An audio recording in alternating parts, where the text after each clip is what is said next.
Good morning, Trucker Todd here, and time for another video.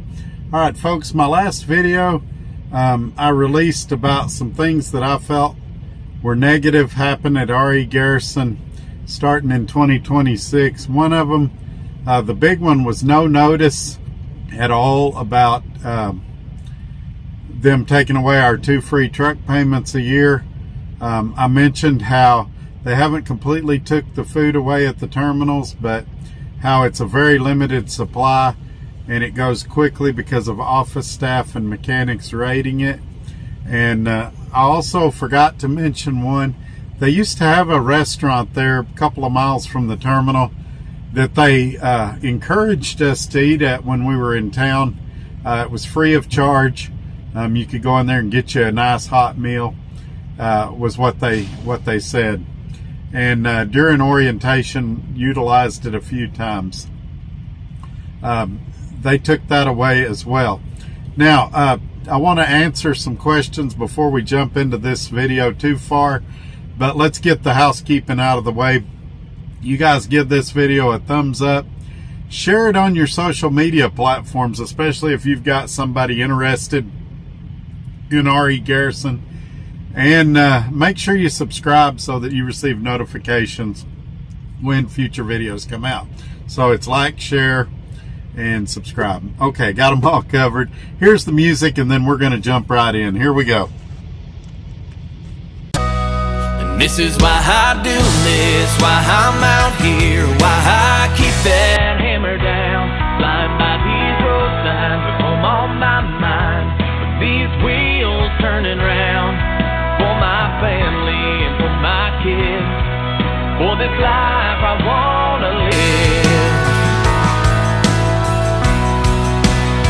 And this is why I do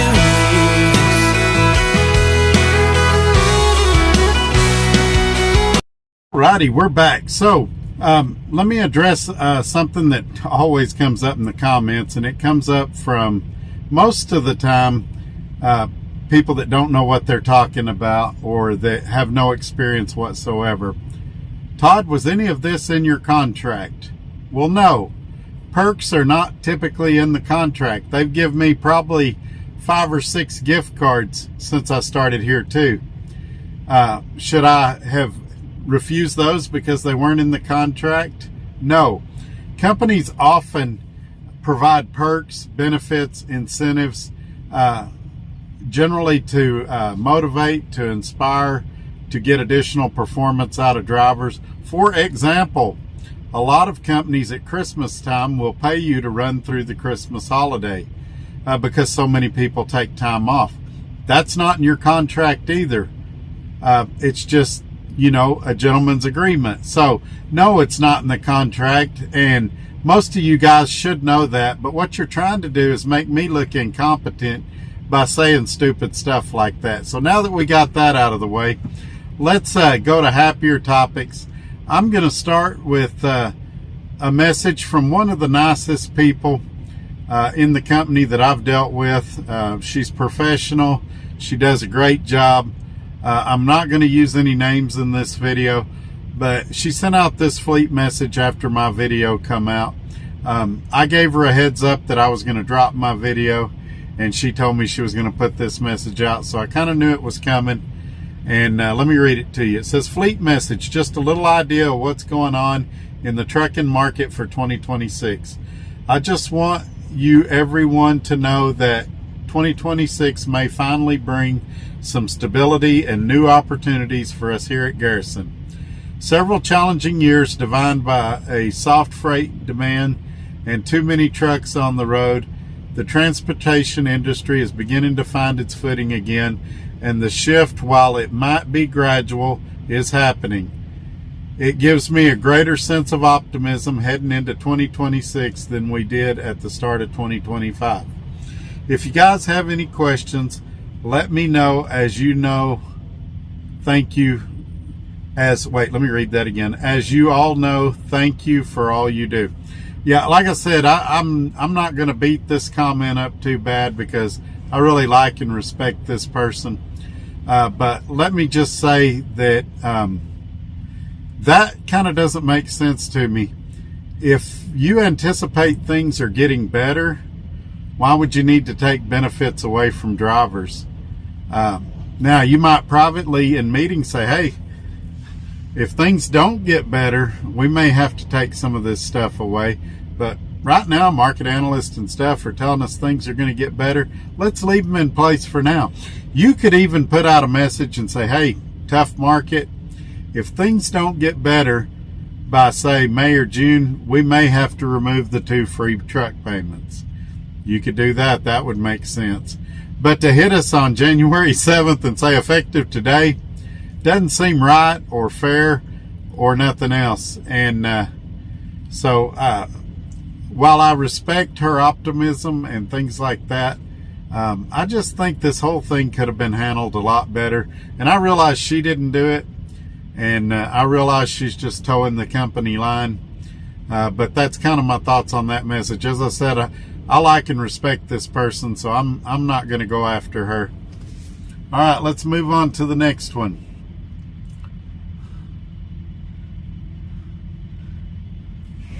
The next one says, some good, and this is from a different person. This one's a male. Some good news populating. The trucking market is beginning to shift, and it's looking like 2026 may finally bring a little stability and new opportunities. The last couple of years have been challenging, to say the least. The shift is not drastic yet, but we are finally seeing it move in the right direction. RE Garrison is working diligently to secure increases where we can, as quickly as we can, to help all involved. You drivers operated at nearly a 98% on-time delivery in 2025, and that will help us secure better rates. Thanks for all you do. Again, I like this guy. I've met this guy, talked to him, and both on the phone and in person. And I'm not going to go after this particular comment too hard, but I'd basically attack this one the same way I did the other one.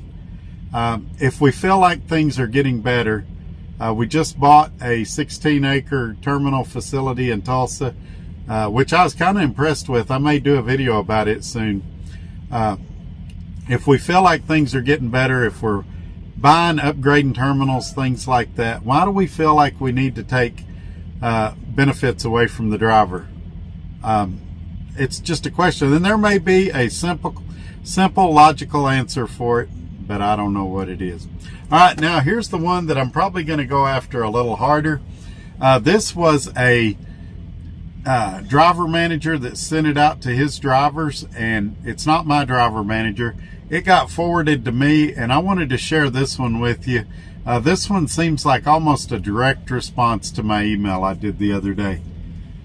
Good morning. The reason for changes in the free truck payments is that was a perk we offered to increase you guys to stay on top of your federal inspections, to keep up the maintenance on the truck, to help everybody or help everyone stay on the road and on top of issues. However, we've seen a large drop in the federal inspection done. All right, there's a real simple way to address this without punishing everybody. Most companies do this. If somebody's not complying with the rules, if they're not getting their annual inspections done, it's real simple. You just put them out of service. Or you route them to a terminal and say, hey, we're not going to dispatch you until you get your inspection done. You're at the terminal, you might as well get it done here. I mean, that's something that the DMs could handle with the drivers. Real simple, in my opinion. No need to punish everybody for what a few idiots do. This is also something that a lot of companies do not offer, and when the market gets stronger, it's something that can be brought back. But with the rates being down, we have to limit expenditures until they start coming back up. Now, this is the comment that really kind of got me. Let's break this one down. This is something a lot of companies don't offer. Do we want to be like those other companies, those bottom feeder companies, or do we want to be better than those companies? Do they want RE Garrison drivers to be like other drivers, or do they want us to be superior to other drivers? Do they want us to have better on-time deliveries? Do they want us to take better care of our equipment? Or do they want us to just be like the status quo, the flip-flop wearing, no pride in their work driver. Is that what they're aspiring to now? And I would just tell you from my time in management that you always want to aspire a little higher than what you hope to achieve, because generally speaking, whatever you set the goal at, people will fall just short of that. So if you set the goal a little higher than what you really want, then people will usually hit that goal. And if all we're trying to do is be as good as these other bottom feeder companies, that's not something that gives me a lot of optimism. Now, as for the rates getting stronger, that's another one of those things that sounds good on paper. But I would like to remind you that they're only absorbing 30% of that rate. We're absorbing 70% of it, and we're living on it with all the deductions. So if we can do it, they should be able to do it. Also, let's not play dumb here and pretend like they're selling us these trucks at cost, or the insurance at cost, or anything else. They're making a profit on every single thing they sell us. So as they're making money, as they should, I don't fault them for that. I don't have a problem with that. So them giving us 2 free truck payments a year costs them very little in reality. And if it pays them dividends or of higher CSA scores and things like that, then I would say it's worth it, because the higher CSA scores lead to better rates and things like that as well. So another question a lot of guys have had, and I didn't mention this in my video, but we've been seeing a lot of Big M trailers and trucks at our facilities. There's rumors going around that Big M is trying to purchase Garrison. There's rumors going around that Prime is trying to purchase Garrison. I don't have anything to confirm either of those things, but a lot of people are concerned and curious about Big M being so prevalent, pulling our trailers and being at our terminals and things like that. He addresses that here, and let's jump into that.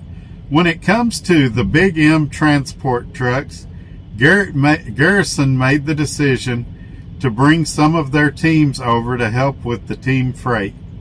Reason being is because over the last few months, our brokerage side that would normally cover what I was not able to do is now not able to cover those loads due to the rates. So in order to make sure we have the coverage to keep our customers happy, they brought them on to help out. Oh boy, there's a lot to unpack here. First of all, if they need teams, their teams are not hard to get. I mean, it's real simple. First of all, you tell your social media influencers that you got working at the company, hey, we really need teams. Mention in one of your videos, we really need teams. You tell your recruiters, hey, we really need teams. We really need teams. Maybe you put out some advertising or have a special sign-on bonus for teams. Heck, there was 1 or 2 teams in my orientation class. I knew we had them. I didn't realize it was a focus. So if you're a team, Garrison might be the place for you. But I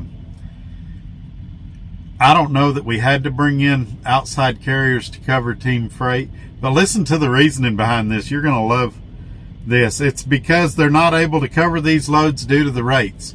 I've never understood this about sales and I was in sales for a long time. I'm very good at it.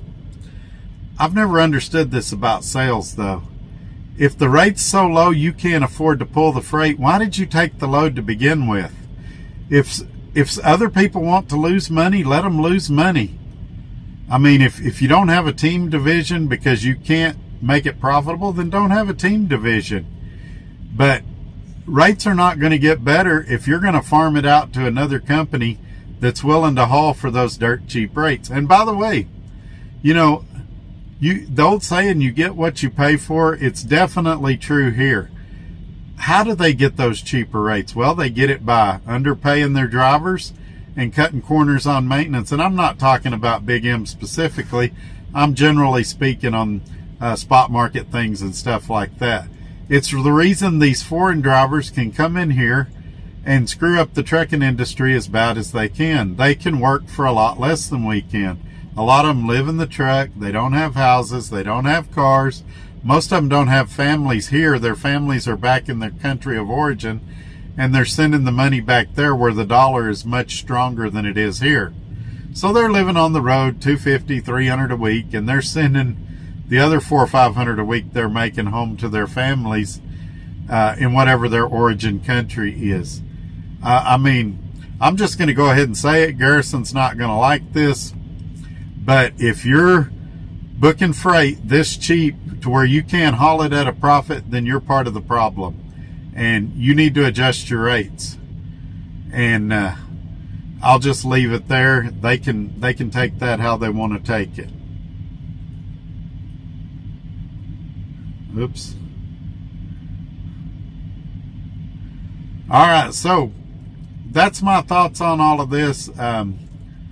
So far, it seems like, and I'm just going to give you my take on this. It seems like a lot of deflection, like a lot of shock, a lot of not understanding the driver's perspective. And I know a lot of them watch this video, so I don't know if they understand the driver's perspective, but they dang sure understand my perspective now. Anyway, I'm going to leave it there. Y'all tell me what you think in the comments. If you're too scared to say it in the comments, email me at todd@truckertodd.net. Just like I kept this driver's name private when I read his dispatcher's message, I'll keep you private too. Until next time, we'll see you. Y'all have a great day. Bye-bye.